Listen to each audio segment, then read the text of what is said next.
Welcome you all to a new segment in my YouTube channel, which I named Clear Your Doubt Session. So in this session, I aim to clarify the common clinical problems that you encounter during your ward work.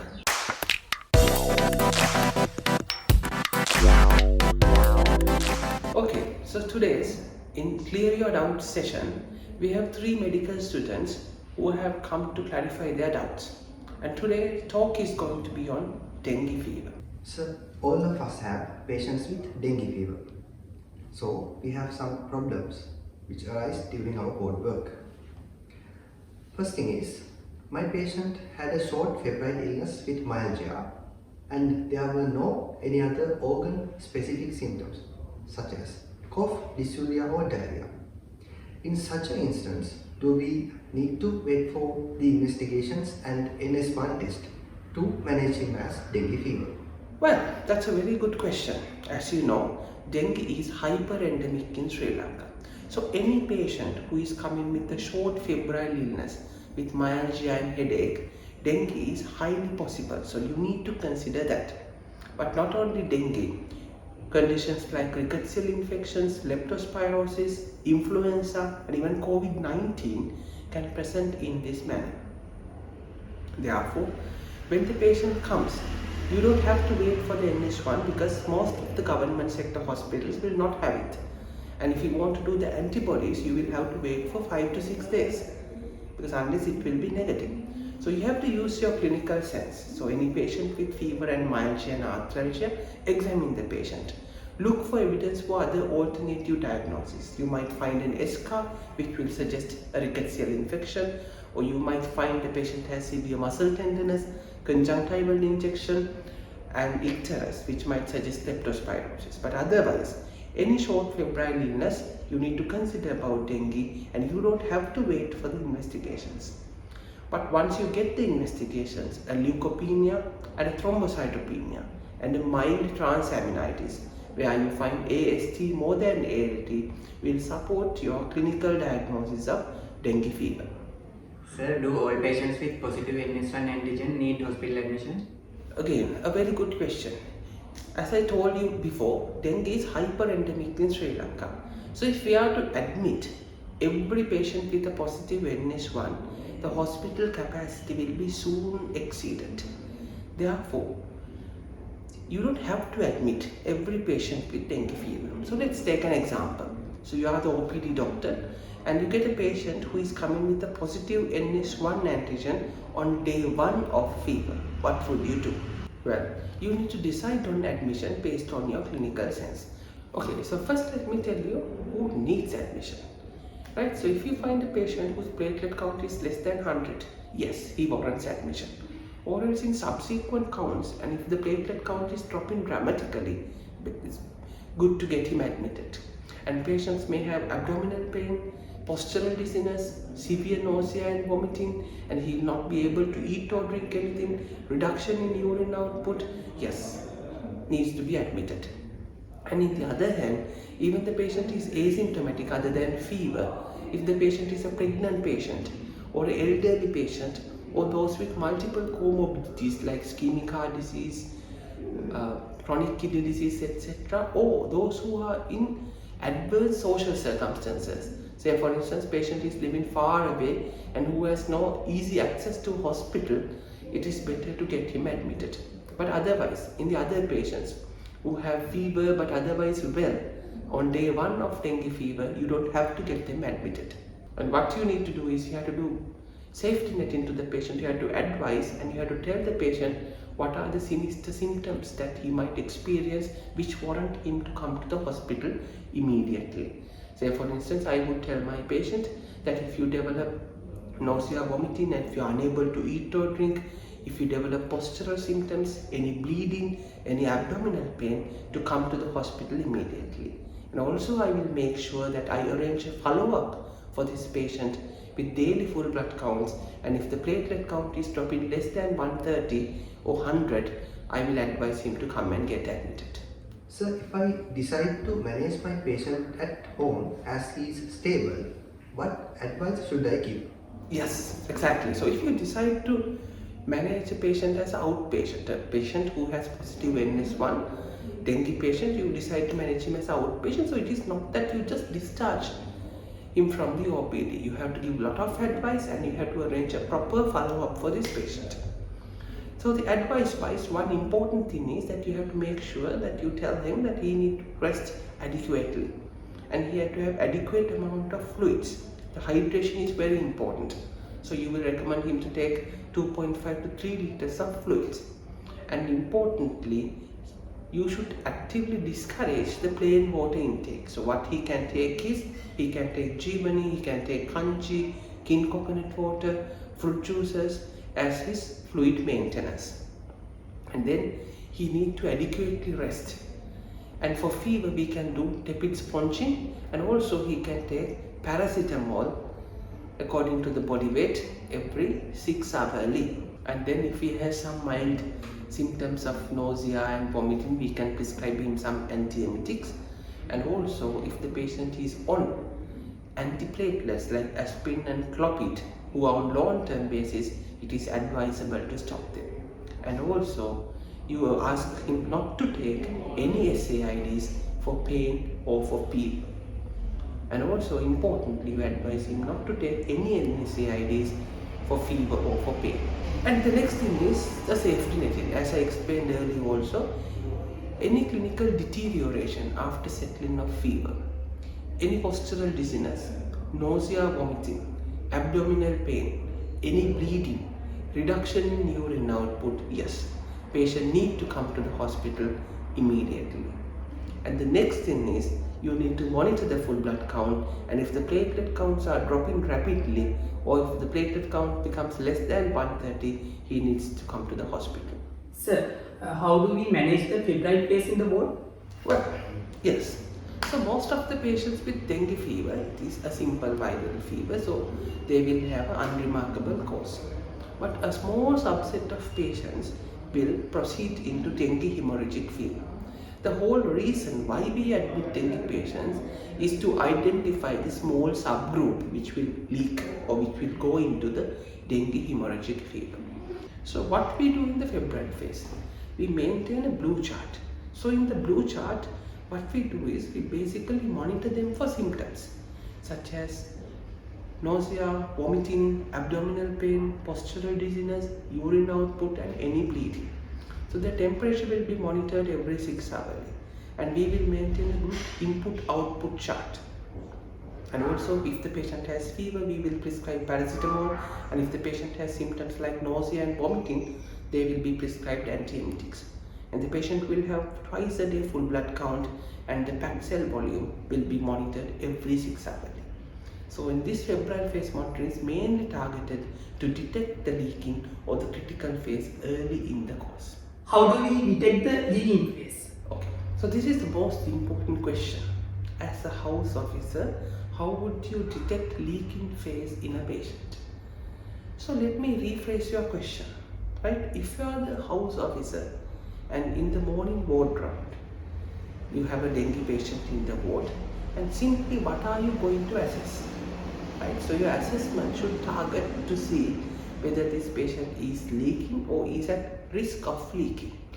So it is a good old simple method where we take a history, we examine the patient and we do the investigations. So in the history, the day of fever is very important because as you know, naturally the dengue critical phase or the dengue hemorrhagic fever starts on day 4 or day 5 of illness. It is not always the case, but that is the natural history of most of the patients. So you have to document the day of fever exactly and whether the fever has settled or not. And then the important questions are, you need to ask about these warning symptoms. So whether the patient has any postural dizziness, nausea, vomiting, abdominal pain, and you need to look into the urine output. So here the urine output is not the last 24 hours urine output because it doesn't give any sense. So you have to see the trend in urine output. So maybe last 6 hours, if the patient has passed only say 100 ml of urine, that is really concerning. But when you take the 24-hour urine output, that may be more than adequate. So you have to look at the trend in the urine output. So once you have taken this history, then you need to go and examine the patient. So then what you examine is basically you assess the hydration level of the patient. So you check the capillary refilling time, see whether the peripheries are cold or warm, and then you check the pulse rate, see whether there is any resting tachycardia, and then you check the blood pressure. And importantly, you need to check for a postural drop, because when the patients leak, they become intravascularly depleted, so they can have a significant postural drop. So in blood pressure as a house officer, you should be aware about the pulse pressure as well as whether there is a postural drop. And sometimes you might find there is a postural tachycardia. And after that, percuss for the lung bases and auscultate. Look for any evidence of pleural effusion. And always examine the abdomen. See whether there is any tenderness in the right hypochondrium or whether there is any ascites. Now it is time to look at the investigations. Right? So you take the BHT and see what has happened to the fever. So fever has settled. And then look at the packed cell volume. So what has happened to the packed cell volume? What is the baseline PCV and what is the current PCV?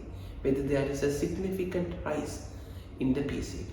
And then look at the platelet count, the white count, and look at the transaminases. So if there is a significant rise in the PCV, that might suggest that patient is leaking and he may be hemoconcentrating. Although the guideline says 20% rise in the packed cell volume, you might not see the 20% because patient is in the ward and he's receiving IV fluids or he's taking orally. Therefore, even a 10% rise from the baseline will be significant in the clinical context. And then a bedside ultrasound scan will be very useful to detect small amount of leaking. So if you find in your ultrasound scan the gallbladder wall is edematous, that itself is not diagnostic of fluid leak, because gallbladder wall edema can be seen in both dengue fever and in dengue hemorrhagic fever. But if you see pericholecystic fluid, if you see a pleural effusion, if you see fluid in the hepatorenal pouch, that confirms the diagnosis of leaking. And this is always not very easy. Sometimes most of these parameters may be equivocal. You think patient may be leaking, but then you try to do a scan, or your registrar tries to do a scan, but patient is obese and patient is not a good candidate to look for the fluids. So in that case, we can use certain surrogate markers to support the diagnosis of leaking. So you can do a serum albumin level and a non-fasting cholesterol level. So if your serum albumin is less than 35 and if your non-fasting cholesterol level is less than 100, that might suggest that this patient may be leaking. So how do we decide on the onset of critical phase in a patient with leaking? So that's again a good question. I think that is a practical problem that you all will see. In the ward, we decide this patient is leaking. But then how do you put this time frame, the 48-hour period, right? Because tentatively we think that the critical phase, once it starts, it lasts for 24 to 48-hour period. But for the monitoring purposes and all that, we have to be more specific. We have to tell probably the critical phase started at this time and it will go until this time. So this 48-hour period you need to define. Deciding this time frame is basically based on your clinical sense. And there's no guideline or there's no set protocol to decide this time frame. And that should be decided case by case according to your patient. Say for instance, you get a patient with dengue fever who is coming with decompensated shock. The blood pressure is very low, patient has cold, clammy peripheries, and there is a pleural effusion and ascites. So in such a patient, you can think that probably this man is at the peak of leaking. So you might start the critical phase from 24 hours onwards, right?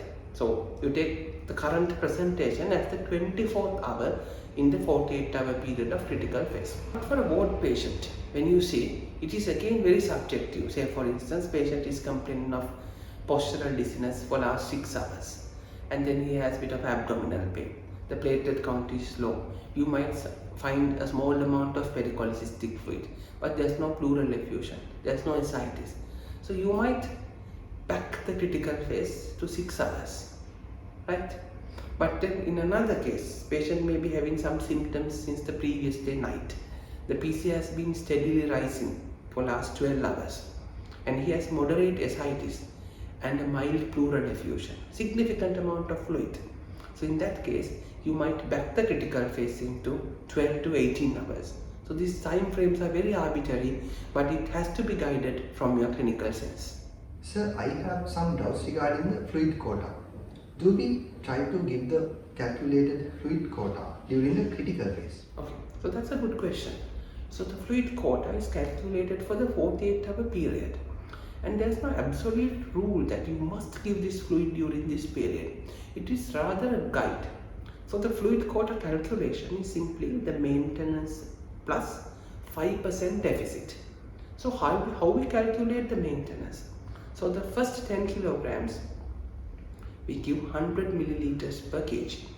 And for the next 10 kilograms, we give 50 milliliters per kg. And from the next 10 kilogram onwards, we give 20 milliliters per kilogram. And then the 5% deficit is calculated if he's a 50 kilo man, 50 into 50 ml. So that accounts for 2500.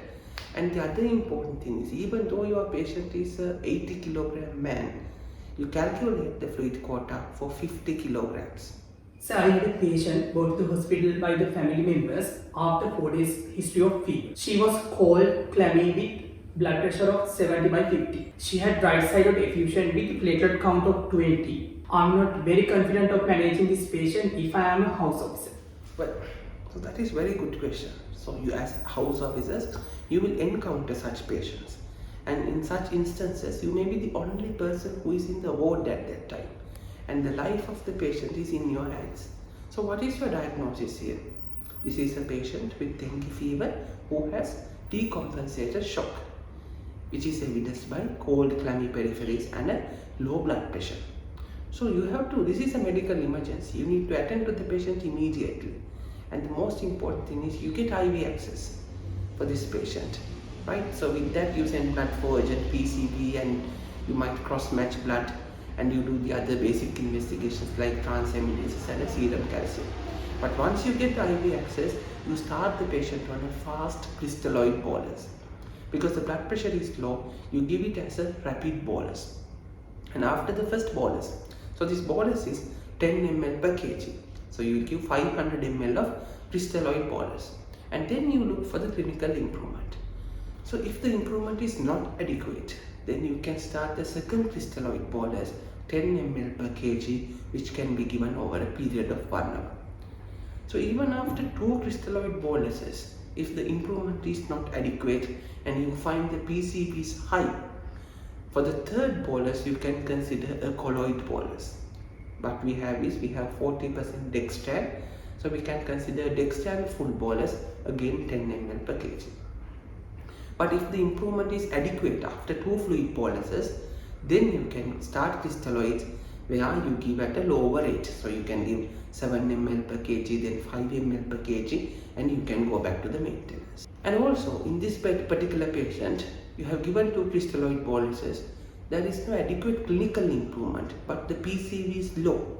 So in that case, you need to suspect bleeding. In that case, you need to give packed cells for this patient. So there are a few golden rules in managing this sort of a patient. So always ask for help, right? So if you are the only house officer, it will be difficult to manage this sort of a complicated dengue patient. And the second thing is, ensure adequate oxygenation. So if you find the saturation is little low, yes, no harm, just put him some oxygen. And then always when you try to manage this sort of a patient, try to maintain the cerebral perfusion. So keep the head low, and always think about ABCS. So what are these ABCS? So A is acidosis. So whenever you have a bad dengue patient who is in shock, do a blood gas. It need not to be an arterial blood gas. Simply you can do a venous blood gas. You look at the bicarbonate and you look at the pH. So if there is acidosis, you need to correct it. And B is bleeding. Always think about bleeding.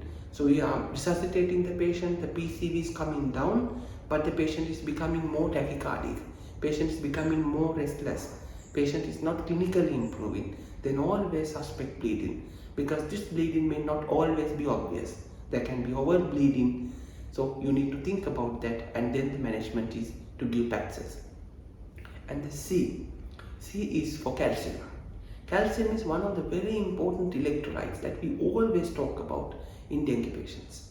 So you need to check the calcium, and even if you don't have the facilities to check the calcium, in a shocked patient, it is important to give the patient some IV calcium gluconate because that will markedly improve the general outcome.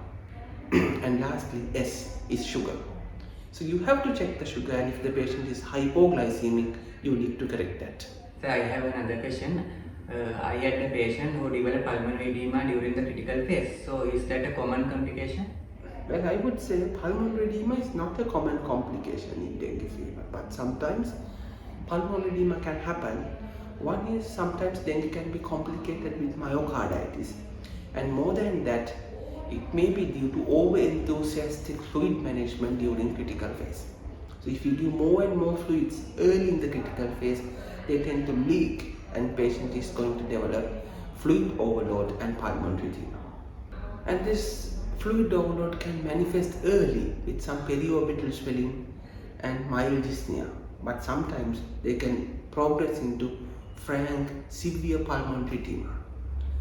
So the management of pulmonary edema is a bit difficult. You need expert help. But as a general rule, if the patient is hemodynamically unstable, consider a colloid bolus with mid-transfusion furosemide. And if the patient is quite stable, then we can go for a fluid restriction and closely monitor the patient. So how can we decide on the discharge of a patient with dengue fever? So if you have a patient who has no fever for more than 24 hours, and if he has leaked, he's off critical phase for at least 1 to 2 days, and he's not disturbed with pulmonary edema or ascites or features of fluid overload, and he's generally feeling well, he's eating and drinking, and you see there is a nice trend in the platelet rise, yes, then you can decide on discharging this patient. So if your patient has no fever for more than 24 hours, and if he has progressed into dengue hemorrhagic fever and is off critical phase for at least 1 to 2 days, and he has no other distress from fluid overload like dyspnea or abdominal distension, and the patient is generally feeling well, there's no nausea, vomiting, is able to drink, eat, and then if the platelet count is rising, so it is not the absolute platelet number that matters, but it is the trend. You have a patient who has a platelet count of 10, then it is 15, and then it is 30, yes, the patient is safe to be discharged. Thank you very much. That cleared most of our doubts. I am sure we will be very confident house officers when it comes to dengue management. Okay, so that brings to the end of today's video, and if you have any doubts during your clinical work, please drop a comment and I will try to clear that doubt in the next video. And also I have already uploaded few videos on medicine loan cases as well as acute medicine.